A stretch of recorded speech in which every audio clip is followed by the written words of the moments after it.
Yo, what's going on, guys? It's Houston Sports Talk back in the video today, and today we're going to be talking about the Philadelphia 76ers potentially trading for Kevin Durant. This would be an interesting one for Kevin Durant potentially going to Philadelphia. It was a report by NBA Central about Kevin Durant potentially going to Philadelphia, the number 3 overall pick, and Paul George potentially heading to Phoenix. There was a report by NBA Central that the 76ers could look into and be interested in packaging the number 3 overall pick and Paul George for Kevin Durant or Lauri Markkanen of the Utah Jazz. I already did a separate video talking about Lauri Markkanen potentially headed to Philadelphia for the number 3 and Paul George. Now let's talk about Paul George, number 3 to Phoenix for Kevin Durant. Paul George obviously had a really rough season last year, 9-time All-Star, 6-time All-NBA. And this was just a really bad year from his worst season really since the year he came back from the injury, the 2014-15 season. Or I don't remember. I think that was the year he came back from the injury. And only averaged 8.8 points per game that year. And that's the worst season he's had. And if you look at a season where he fully plays, he only played 6 games in the 2014-15 season. It's really his worst season ever. Or is really his worst season since his rookie year, averaging 7 point, or his second year he was a starter and averaged 12 points per game. So it's really his worst season since his second season in the 2011-12 season. This year he averaged 16.2 points per game with 5 rebounds per game and 5 assists per game. Or 4.5 assists per game. But he did. Here is the thing that Paul George is really good at this year, and people don't look at this. How good Paul George was defensively. Averaged 2 steals per game, a half a block per game, and just was really good. You just did a really good job defending this year for the Philadelphia 76ers. And even though he did a great job defending, it doesn't make the addition worth the while, because not only did his points go down, which I don't think it's a huge surprise the man's points go down when you pair him with Joel Embiid and Tyrese Maxey, even if Joel Embiid didn't play that much. Even Tyrese Maxey as well. I mean, you look at it where he was playing before, he wasn't playing much with Kawhi Leonard. And last year, James Harden, when he was with James Harden was not the shooting type guy. He was passing the ball a lot. Paul George was the number 1 guy for Philadelphia, last year. Sorry, Paul George was the number 1 guy for the Clippers in the 2023-24 season. Most of the time when Kawhi wasn't out there, and that was a lot of the time.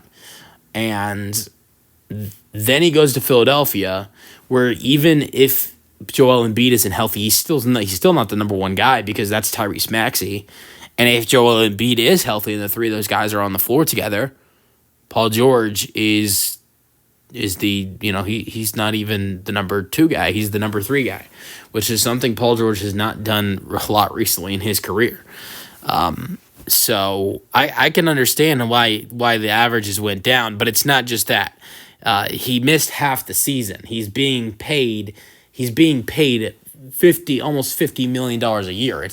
It's just you cannot be paid that much money and miss that much time. So, I think that if you're the 76ers, you look to potentially move him, and to get Kevin Durant for him wouldn't be that bad if you think about it. You'd have to trade the number 3 overall pick with him, but with Paul George, but to get KD for Paul George would be great. Played 62 games last year, was an all-star, 27 points per game with 6 rebounds per game, 4 assists per game, over 1 block per game from 3. Durant shot one of the best of his career at 43%. It's the best since 2020-21 season, 45%. And it's the second highest Durant has ever had in a season. So it was an amazing 3-point shooting season. And also, keep in mind, more attempts from 3 this year than the 2021 season. Averaged less than 5.5 3-point attempts in the 2020-21 season. This year averaged 6. Not only that, it was the second highest amount of 3-point attempts Durant averaged per game in his career. The only higher was the 2013-14 season, Sorry, no, there were. I'm sorry, I apologize. There were two higher. The 2013-14 season with the Oklahoma City Thunder and the 2015-16 season with the Oklahoma City Thunder. So, yeah. So Durant would be a good addition to the 76ers team. Pair him with Joel Embiid, even if he's not going to be held, I think it definitely would make things easier on Joel Embiid. Because, look, a team that has Kevin Durant and Tyrese Maxey and Joel Embiid for partial times of the regular season should be able to get in the playoffs. I think if you add in Kevin Durant to this team and you pair him with Tyrese Maxey, and those two guys, you've got other pieces like potentially Abu Saleh, if you re-sign him, maybe Kelly Oubre Jr., the pieces that this team has, Jared McCain, if you can get Joel Embiid to play half the season, which it would be more than he played last year, Philadelphia should be able to make the playoffs, and you can let Joel Embiid rest. This is easier. It is easier to let Joel Embiid rest, and be ready for the NBA playoffs. If you bring in Kevin Durant, because you should be able to get into the playoffs.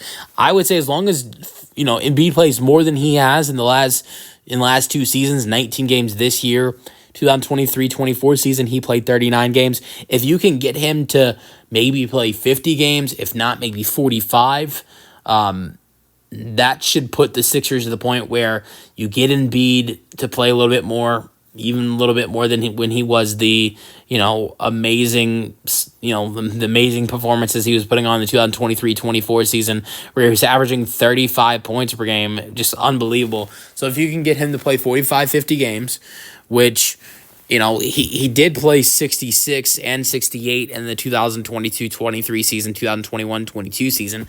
I think with what we've seen in the last 2 seasons, it may seem like it's unlikely that you can get Joel Embiid to play 45-50 games, but I think it's possible.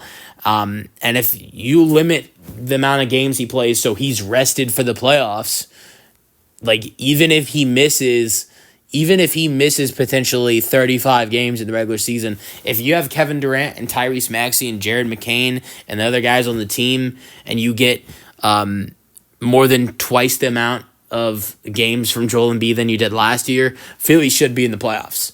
And then you can have Joel Embiid rested and ready to go healthy for the playoffs, which is something you need. Kevin Durant, I think Kevin Durant and Tyrese Maxey and the squad they have alongside those two guys and 45-50 games with Joel Embiid can get you to the playoffs.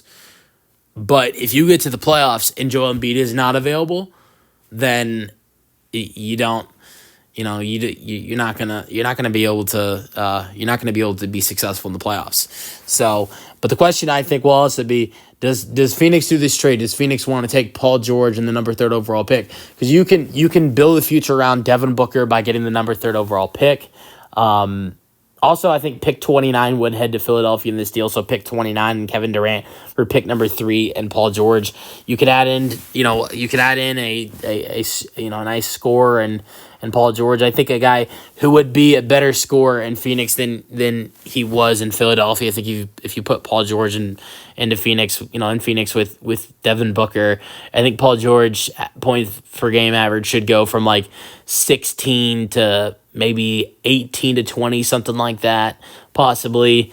And, you get the 3rd overall pick where you can draft potentially Ace Bailey. Maybe you can get Ace Bailey and pair him next to Devin Booker, which would be great. So I think it's a trade you consider if you are the Philadelphia 76ers and the Phoenix Suns. Let me know your thoughts in the comment section, though, and peace out.